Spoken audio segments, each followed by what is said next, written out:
the inventory manifest was wrong. Overseer Velkareth noticed it first, not through any grand revelation, but through a single line of cargo data that refused to reconcile with the docking registry. 17 human vessels had arrived at Concord Station. 17 had been logged, scanned, cataloged, and disarmed under the terms of the Corval Accords, but the total displacement tonnage recorded by the station's mass sensors was 18% higher than the combined weight of 17 vessels should have produced. Velkareth flagged it as sensor drift, recalibrated, ran the calculation again. Still 18%. He closed the report and told himself it was instrumentation error. The humans had complied with everything. They had handed over every dreadnought exactly as the Council demanded. There was no reason for the numbers to be wrong. There was no reason at all. He would not think about those numbers again for 11 months. When he finally did, he would not sleep for 6 days afterward. The Corval Accords were, depending on who you asked, either the greatest diplomatic achievement in Concord history or the most elegant act of institutional cowardice ever recorded. The Council preferred the former framing. Most of the species who had watched the negotiations from the gallery preferred the latter, though they said so only in private, and only after checking that no Council relay drones were within receiver range. The circumstances were simple on the surface. Humanity had been in open conflict with the Drath sovereignty for 19 months. The Drath, a civilization 1100 years senior to humanity's first interstellar contact, had moved into the Cygnus Reach in what they described as a territorial clarification, the kind of language that, in conquered diplomatic tradition, meant exactly what it sounded like while pretending to mean something far more moderate. Humans had responded by doing something no species in recorded conquered history had ever done in the first stage of a territorial dispute. They built warships faster than they were losing them. Not dramatically faster, not by some miraculous leap in manufacturing capacity that suggested hidden technological reserves, just faster. Steadily, stubbornly, week after week, the replacement rate for destroyed vessels crept incrementally ahead of the casualty rate. The Drath had reported this to the Council, with what could only be described as professional unease. The Council had responded by demanding humanity stand down, disarm, and submit every military vessel above Class 4 displacement tonnage for conquered custody, pending arbitration. The Drath, they explained with full diplomatic gravity, had agreed to cease territorial expansion for the duration. Humanity's ambassador, a small, unremarkable-looking woman named Sona Reyes, had listened to the full Council decree without interrupting. When the chamber fell silent and the ceremonial speaking light above the human delegation's podium activated, she stood for a long moment and said nothing. "Then you want the dreadnoughts." "Every vessel above Class 4, Council Speaker Amrath Vel confirmed. "Every one. This is not a negotiation, Ambassador. The Accords are a condition of continued Concord membership." Sona Reyes had looked at him for a long, unreadable moment. How long for arbitration? 18 months, possibly 24. Another silence, then she had nodded once slowly. "We'll comply." The Council had recorded this as a victory. 3 separate subcommittees had filed reports describing humanity's capitulation as evidence that, when confronted with unified institutional pressure, even aggressive species defaulted to rational self-interest. The reports were thorough, well-argued, and completely wrong. What none of the reports addressed, because none of the report authors had thought to ask, was why Sona Reyes had smiled just slightly as she turned away from the podium. Lieutenant Commander Hessa Doran heard about the Accords through official channels 14 hours after they were signed, while she was standing in the maintenance bay of the Asterisk Ardent Shore with engine coolant on her boots, and the particular kind of exhaustion that only comes from 31 consecutive hours of emergency repair work. The crew chief, A broad-shouldered man named Pack, whose record showed 4 prior service commendations and 1 disciplinary note for calling a flag officer a bureaucratic tumor to his face, handed her the data tablet without comment. She read it once, handed it back. "Huh," she said. "That's it," Pack asked. "What would you like me to say, Chief?" "I'd like you to say what the rest of the crew is saying, which is that we just bent over and handed our fleet to the people who watched the Drath take the Reach and called it a regional clarification." Hessa wiped coolant off her left boot with a rag that was already beyond saving. "The Council took the Dreadnoughts," she said. "They didn't take the Ardent Shore *." Pack stared at her. "Commander, we are a Class 3 patrol corvette. We carry 4 torpedo tubes and a point defense grid that the Drath could peel open with a light cruiser. How exactly does that change anything?" She looked up at him then, and whatever was in her face made Pack go quiet. "It doesn't," she said. "That's the point." She went back to the engine coolant. Pack stood in the maintenance bay for another 10 seconds, looking at the back of her head, feeling the specific unsettling sensation of a person who suspects they are missing the most important part of a conversation. He just wouldn't know it for another 7 months. The fleet transfer happened over 9 days.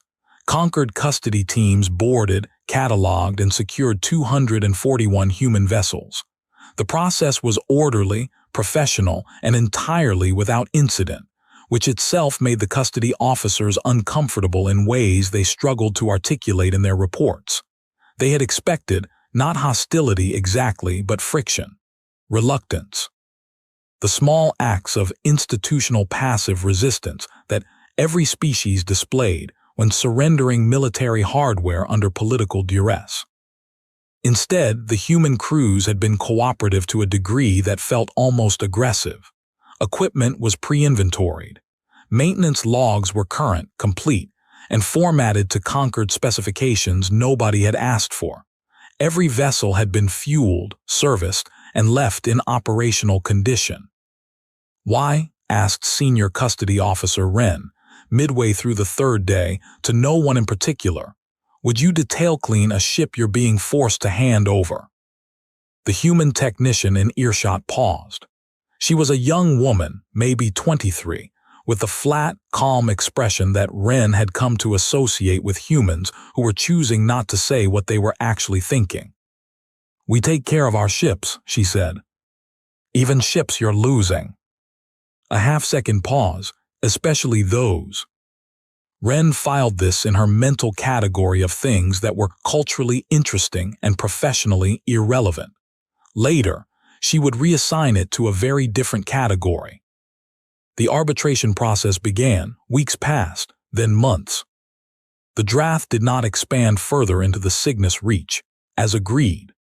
They did, however, engage in what their ambassador called routine navigational exercises involving 37 warships within 6 light towers of the contested boundary, which was technically within their acknowledged space and technically not a violation of anything, and was also, to any observer with functioning threat assessment instincts, a very specific kind of message. The Council noted the exercises and described them in official communications as a navigational matter outside arbitration scope. In the corridors of Conquered Station, in the break rooms and transit hubs and low-priority communication channels, where real institutional opinion actually lived, the phrase being used was considerably simpler. The Council had made humanity disarm, and then given the Drath a free hand to position for the next move. Vel'Kareth, now 6 months into the arbitration observation rotation, tried not to think about it in those terms. He had been a Conquered administrator for 22 years. He believed in process. He believed that institutions existed to prevent the kind of catastrophic species-on-species violence that had defined the pre-Conquered era, and that this belief required accepting that individual moments of apparent institutional failure were part of a functional long-term architecture. He believed all of this right up, until the afternoon he received a flagged data packet from the station's deep-range sensor array. The packet contained a single anomaly report, a conquered long-range probe. Deployed 14 months earlier on a standard survey route through the Hessian Drift, a region of low stellar density 3 sectors away from anything strategically relevant, had detected mass signatures. Large ones. Very large ones. Moving on a specific heading. Velkareth stared at the numbers for a long time. Then he pulled up the inventory from the Corval Accord transfer, the total displacement tonnage, the 241 vessels logged and catalogued. Then he pulled up that 18% discrepancy from 11 months ago, the one he had filed as sensor drift, and he sat very still for quite a long time. "Ambassador Reyes," he said to the empty room, because sometimes a person needs to say something out loud to make themselves believe it's real. "What did you actually give us?" He requested an urgent meeting with the council. This was, procedurally, a 48-hour process under normal circumstances. Velkareth filed an emergency escalation, which reduced the timeline to 18 hours. He spent those 18 hours pulling every piece of data he could find on human shipbuilding records for the past 3 years, and discovering, incrementally, with the specific dawning horror of a person who has been solving a puzzle incorrectly, and is only now seeing the real picture, that the numbers had never made sense. Not in the way he'd assumed. He had looked at human construction rates and concluded they were building faster than expected. What he had not done, what no one in the Council Analysis Division had done, was compare the construction inputs to the construction outputs. The humans had been consuming raw materials, manufacturing components, and drawing on fabrication infrastructure at a rate roughly 2.5 times what the delivered vessels represented. For 3 years. 2.5 times the inputs, the outputs everyone had seen and measured and catalogued and disarmed. The transfer had been real, 241 vessels, exactly as demanded. But somewhere in the numbers, there were the ghosts of 540 ships that did not exist in any registry, and the mass sensors in the Hessian Drift were telling him that something with the aggregate displacement of a small moon was moving toward the Cygnus Reach. The council chamber was colder than Velkareth remembered when he finally stood before it. Speaker Amrathvel looked at his data with the expression of someone who has just been told a familiar piece of ground has shifted. This could be a sensor malfunction, one of the council members suggested. 3 independent probe arrays, Velkareth said, cross-referenced. The signatures are consistent across all 3. What is the classification of the detected vessels? Velkareth looked at his data tablet. He had run the mass signature profiles against every vessel class in the Concord registry, against every known hull configuration in the Drath sovereignty, against human records going back 40 years of observed construction. "They don't match anything," he said. "Not exactly. They're larger than anything human-built by a factor of approximately 8.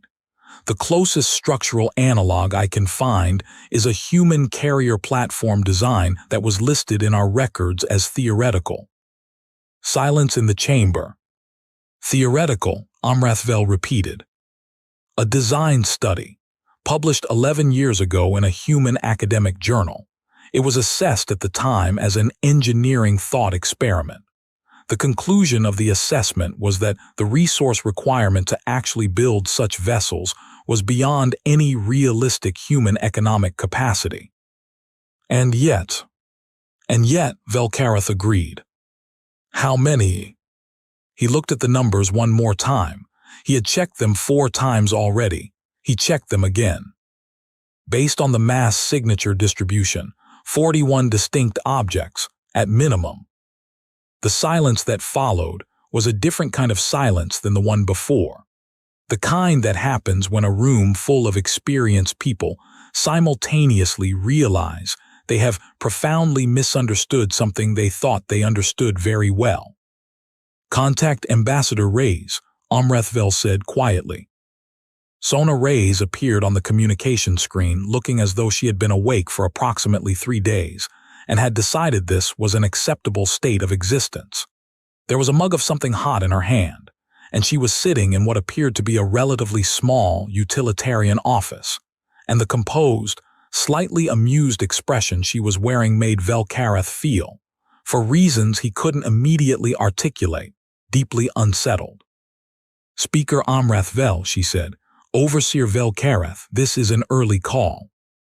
"Ambassador," the speaker's voice was very careful, "we are detecting an anomalous fleet signature in the Hessian Drift moving toward the Cygnus boundary."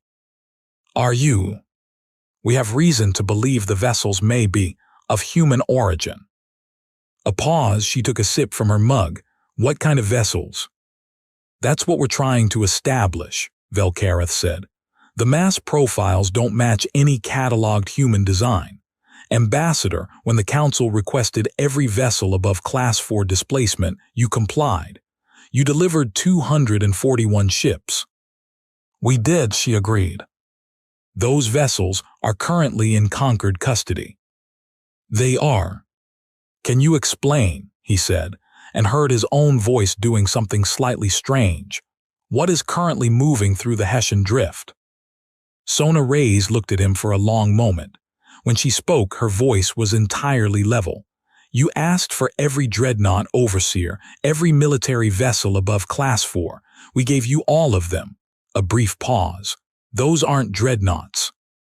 The speaker leaned forward. "Then what are they?" "They're construction platforms," she said. "Mobile manufacturing stations. Class 2 civilian infrastructure, technically. They don't carry weapons." Another pause. "They don't need to." The channel stayed open. Nobody in the council chamber said anything. The soft hum of the communication relay filled the silence. "Ambassador," Velkareth said slowly, "you've been building inside them." She didn't confirm it. She didn't deny it. She just looked at him with that expression that he was beginning to understand was not amusement and never had been, and said, "The arbitration process is 18 months, possibly 24. You told us that yourself." She closed the channel. The first confirmed visual of the new vessels reached Concord Station 6 hours later via the probe array's long-range optical sensors. Velkareth was still in the operations room when the image resolved. He had not left. He had also not slept, but that was becoming something of a pattern. The hull configuration was unlike anything in recorded use. Massive, the sensor estimate had been 8 times standard human dreadnought mass, and the visual confirmed it, except that 8 times felt insufficient now that there was an image. They were not shaped like warships. They were shaped like something that had never needed to look like a warship, because the concept of a warship as a design constraint had simply never applied. Pack's voice, when Hessa's channel connected from the Asterisk Ardent Shore, was very quiet. "I'm looking at the relay feed." "I know," she said. "Commander, those are ours." "Yes." A long pause. "How long has this been?" "Chief," her voice was steady, "you asked me 7 months ago how a Class 3 corvette changes anything." She paused. "It doesn't. We weren't the blade. We were the distraction while someone else sharpened the blade, that's all." He stopped, started again. "Were you ordered to keep this quiet, or did you know the whole time?" "The second one. Some of us knew. Not because we were told, because we thought it through." A pause. "The council asked for what it could see. That's what they always do. That's what anyone does. You protect against the threat in front of you. What you don't protect against is the thing being built inside the shadow of the threat you're busy confiscating." Pack was quiet for a very long time. "We're corvettes," he finally said. "The 41 orbital platforms each carry between 12 and 20 fully assembled hull-class vessels," Hessa said, "plus manufacturing capacity still running, plus raw material reserves." She stopped. "We are also corvettes. Both of those things are true." The Drath Sovereignty's response to the emerging fleet signature was, in the official dispatches it sent to the Concord Council, characterized as a matter of significant navigational concern requiring clarification. This was the diplomatic equivalent of a scream. Velkareth had spent enough time reading Drath diplomatic language to recognize the frequency. Their 37 warships, which had been conducting routine navigational exercises near the Cygnus boundary, began a slow, deliberate movement away from the boundary. The kind of movement that was too gradual to be called retreat, but was directionally unambiguous. The Council convened an emergency session. Velkareth attended as an observer, which was his role, except that he had stopped being only an observer somewhere around the moment. He'd stared at an 18% mass discrepancy and dismissed it as sensor drift. The question on the floor was how to respond to humanity's apparent violation of the spirit of the Corval Accords, given that there was increasing consensus that they had not technically violated the letter. They complied completely, said Council Member Dathras, whose voice had the particular tight quality of someone working very hard to be fair. 241 vessels, exactly as demanded, every one above Class 4. The construction platforms are civilian infrastructure by every legal standard we have. They used the arbitration period to build a fleet we've never seen before, another member countered. Yes, in civilian facilities with civilian classifications, using no military designation at any point, if we had asked for every vessel of any kind. We didn't ask for those because no species has ever used construction platforms as a military hedge. It's never been done. Evidently, Dathras said carefully, we should have considered it. The discussion continued. Velkareth stopped listening to the specific words about halfway through and started listening to the tone instead.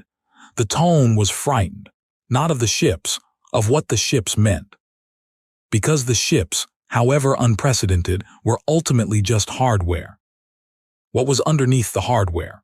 The decision to comply in a way that was simultaneously absolute and completely insufficient, to hand over everything that was demanded and treat the demand as an engineering problem rather than a military defeat, to spend 18 months inside an act of political humiliation, quietly assembling a response that no one had thought to prohibit because no one had thought it was possible. That was not hardware. That was something else, something that didn't have a category in Concord strategic analysis because you couldn't catalog it and you couldn't confiscate it and you couldn't write an accord that addressed it. Velkareth left the session early.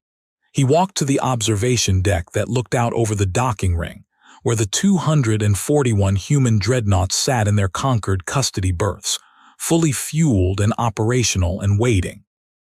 And he thought about how the humans had cleaned those ships before handing them over. Every one, especially the ones they were losing. He stood there for a long time, and the cold, particular feeling he had been carrying for 11 months finally completed its shape. They had never surrendered, not for a single moment. The whole process, the compliance, the cooperation, the ambassador's quiet nod, even the slight smile as she turned from the podium, none of it had been surrender. It had been a transaction. 241 ships in exchange for 18 months of unmonitored time and the Council's complete attention focused in exactly the wrong direction. And the humans had cleaned those ships so they'd be in perfect condition for exactly this moment, because they'd always expected to get them back. The Drath Sovereignty requested emergency arbitration with the Concord Council 4 days after the construction platform fleet fully emerged from the Hessian Drift on an unambiguous heading for the Cygnus boundary. The request was filed through proper channels, with full diplomatic protocol, with every procedural courtesy maintained. The Drath had, in 1100 years of interstellar civilization, never once requested emergency arbitration. They had called it, never requested it. Ambassador Sona Reyes was not invited to the initial session. She attended anyway, citing observer rights under Subclause 17 of the Concord Membership Charter, a clause that had been invoked exactly once in conquered history, and that most council members had not remembered existed. She sat in the observer gallery. She brought the mug. Vel Kareth, watching from the administrative corridor through the session feed, found himself thinking about Lieutenant Commander Doran's words, the distraction while someone else sharpened the blade, and realized he had the image backwards. The corvettes hadn't been the distraction. The dreadnoughts had been the distraction. 241 ships, the largest, most visible, most obviously military assets humanity possessed. Every council attention structure, every draft strategic calculation, every arbitration framework, every clause of the accords, all of it had been organized around those ships, around the thing you could see and measure and catalog and lock in a berth. While something else entirely was being built somewhere quiet, in the negative space of everyone's assumptions. He pulled up the original academic paper on construction platform military conversion, the one from 11 years ago, listed in Conquered Threat Assessments as a theoretical exercise. He read it now, properly, for the first time. The author's name was listed as S. Reyes. Sona Reyes had published the blueprint herself, 11 years ago, in an academic journal, openly, and every assessment that had reviewed it had concluded it was impractical and filed it away, because the resource requirements were impossibly large, and because no one had asked whether a species that had proven it would build warships faster than it was losing them might approach impossibly large resource requirements differently than other species would. He thought about the custody officer who had asked a young human technician why you would clean a ship you're being forced to hand over. Especially those. The Drath withdrew from the Cygnus Reach. The withdrawal was gradual and diplomatically framed as a voluntary repositioning in light of changing regional security dynamics, which was not accurate in any way, but was face-saving enough that the Council did not challenge the framing. Conquered arbitration formally closed with no binding determination, since the circumstance it had been convened to address had resolved itself. The human dreadnoughts were returned from conquered custody, in full operational condition. Pack received the news while running maintenance on the Ardent Shore S Point Defense grid, which was where he spent a disproportionate amount of his time. He read the message, set down his tools, and stood up. Commander. Hessa was at the operations console, working through the routing calculations for their next scheduled patrol. She looked up. They're giving the fleet back, Pack said. I know. And the Council's not filing any sanctions. No formal violation cited because technically there wasn't one. He paused. They just let it happen. The Conquered exists to prevent war, Hessa said. The situation resolved without war. From their perspective, it worked. From their perspective, Pack repeated, and from ours. Hessa was quiet for a moment. Outside the small viewport above the operations console, a section of deep space sat entirely unremarkable, the ordinary black of empty light years. We showed them that complying completely isn't the same as surrendering, she said. That there's a space between yes and no that most species never think to use. A pause. And we showed the Drath that the thing they were calculating against was never the thing they needed to be afraid of. What they needed to be afraid of was the fact that we were calculating at all, that we took a political loss and treated it as a design problem. Pack sat down heavily on a crate that wasn't entirely stable but held. That's a lot to communicate by handing over some ships and going quiet for 18 months.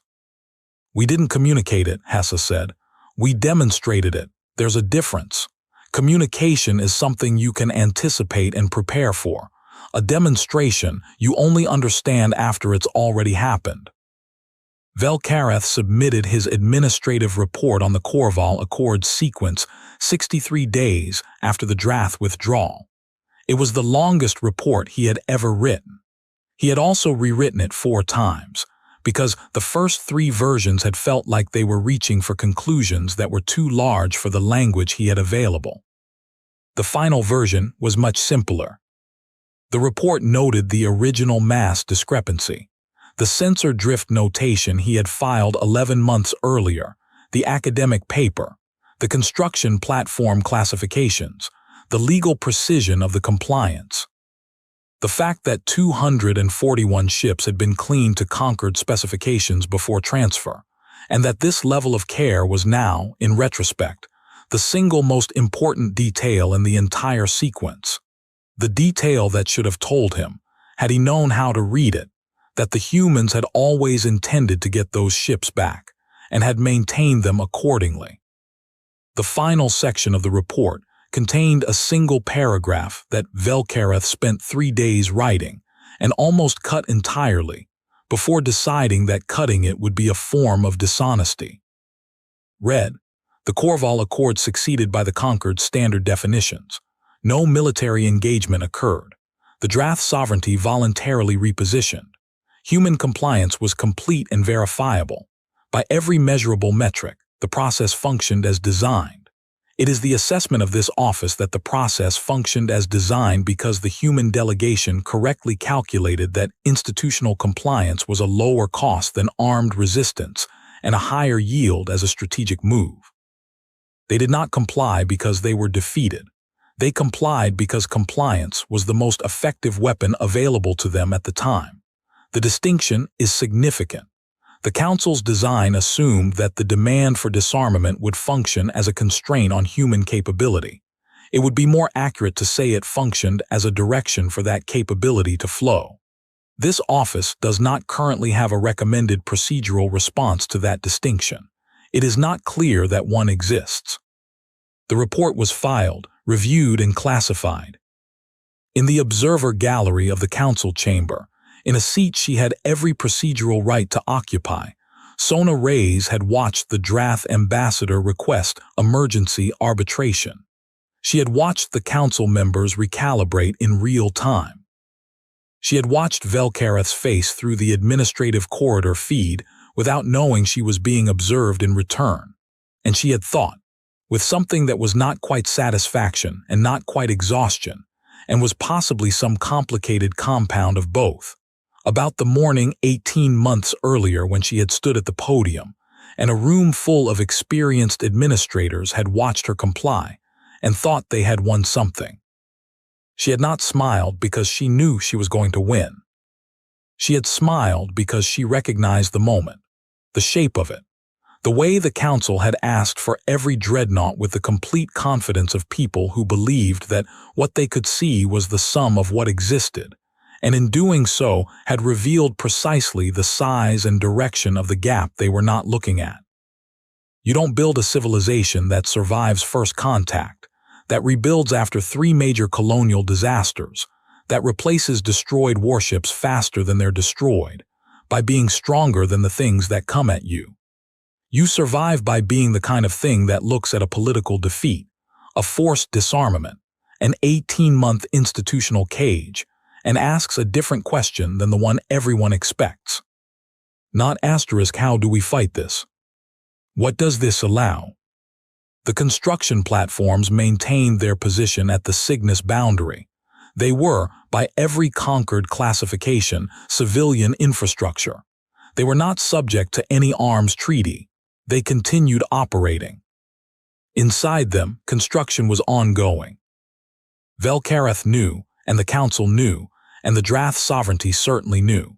There were no further demands. There would not be, because the demand structure that had produced the Corval Accords had been permanently altered by what the Corval Accords had actually accomplished, which was, depending again on who you asked, either the most complete demonstration of institutional naivety in conquered history, or the only response that made sense once you understood what you were actually dealing with. The Arden Shore ran its patrol route. PAC replaced the point defense emitter that had been causing calibration errors since the 3rd month of the conflict.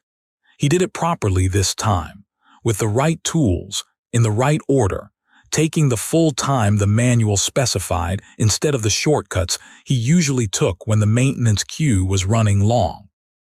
He found himself thinking about what the commander had said, about compliance and surrender, about the thing that looks like defeat from the outside and is something else entirely when you know where the person's eyes are actually looking. He filed the maintenance log, every detail, current, complete, formatted correctly. Especially these. 41 construction platforms, 12 to 20 completed vessels each, plus ongoing capacity, plus reserve materials, plus the 241 dreadnoughts now returned from custody in full operational condition. A conquered strategic analyst, attempting to calculate the actual military capacity represented by this sequence, produced a figure that the council quietly suppressed, not because it was wrong, but because the number itself was not the disturbing part. The disturbing part was the methodology, the realization that the construction platforms had been under development for 11 years, that the academic paper had been published openly, that the resource investment had been running concurrently with the conflict, concurrently with the negotiations, concurrently with the transfer, that every piece of it had been visible in some form to anyone who knew to look at the right things in the right order, that the humans had not hidden the plan.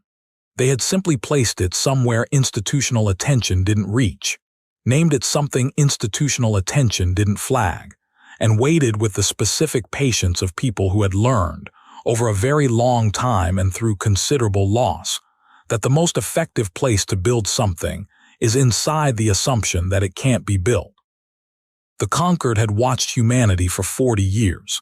They had cataloged, assessed, monitored, and occasionally arbitrated. They had built detailed models of human military capacity, economic output, diplomatic behavior, and strategic decision-making. The models were thorough and evidence-based and updated regularly. Every single model had made the same foundational assumption, that human behavior, like all rational species behavior, would eventually settle into a predictable pattern once the environmental pressures were sufficiently mapped. Velkareth sat with the suppressed report for a long time, alone in his office, and turned over the assumption in his mind. Looked at it from the angle of someone who had spent 11 months carrying an 18% mass discrepancy that he'd explained away because the explanation that fit the data required believing something that institutional experience had told him wasn't worth believing. The conquered was old. The oldest active civilizations in it predated human interstellar contact by thousands of years. In those years, they had encountered species that were physically superior, technologically advanced, philosophically complex, militarily overwhelming. They had encountered every configuration of capability that the galaxy had produced. What they had not encountered, what the models did not have a category for, was a species that responded to institutional defeat by treating the defeat as a specification document. Not asterisk, we lost this much, we have this much left, what can we still do? We lost this much, now we know exactly what they're watching, build inside the watching. He closed the report, put his hands flat on his desk. Outside the station viewport in the ordinary dark of space, there was nothing visible, nothing moving, nothing that would register on any sensor he had access to as a threat or a presence or even a notable object. He thought about what might be out there that he wasn't looking at because he didn't know to look. He thought about that for a very long time. The galaxy had never encountered anything quite like humanity, not because humans were the strongest, or the fastest, or the most technologically advanced, or the most ancient, or the most powerful by any standard measure that the conquered had ever developed to compare civilizations against each other. But because humanity was, uniquely, specifically, and apparently irrevocably, the only species in recorded history that could take a complete and total institutional defeat, comply with every demand, smile at the podium, spend 18 months building something in the gap between what was asked and what was prohibited, and emerge from the other side with more than it had when the defeat began. Not asterisk still standing after everything tried to bring it down. Taller, and somewhere in the back of every calculation, every model, every updated threat assessment, every strategic projection the conquered would now and forever produce about humanity. There would need to be a variable that no one had a good name for yet. A variable for the specific and terrible possibility that whatever humanity appeared to have lost, and whatever they appeared to currently possess, were both almost certainly not the thing you actually needed to be watching. That the thing you needed to be watching was the question they were asking right now, in the negative space behind your attention, in the gap between your demand and your imagination.